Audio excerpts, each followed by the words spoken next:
Më 18 mars, në një nga sallat më prestigjioze të Akademisë Britanike, mirëpriti një event të rëndësishëm kulturor dhe historik, kushtuar Botërindit.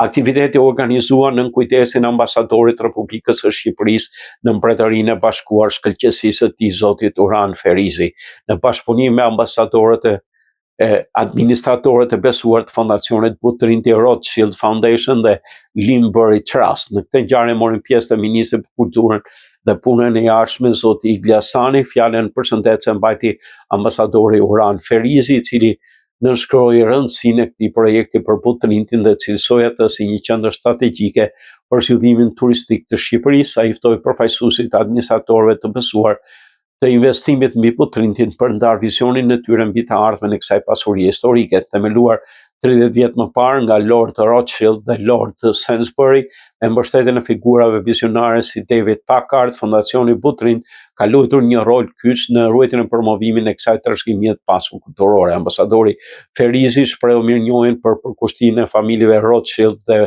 Sainsbury dhe falenderoi qeverinë shqiptare për mbështetjen e vazhdueshme të realizimit të këtij projekti.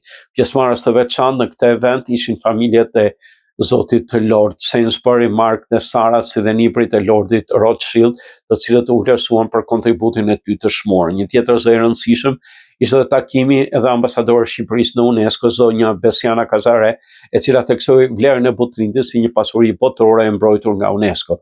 Një event mori pjesë të ambasadorë Republikës së Kosovës në Mbretërinë e Bashkuar, shkëlqësia e tij Ilir Kapiti, si dhe personalitete të njohura britanike, përfshirë historianin e shquar Sir Noel Malcolm, diplomatin Stephen Nash dhe CMG dhe ambasadorin Mbretërisë së Bashkuar në Shqipëri Alastair King Smith.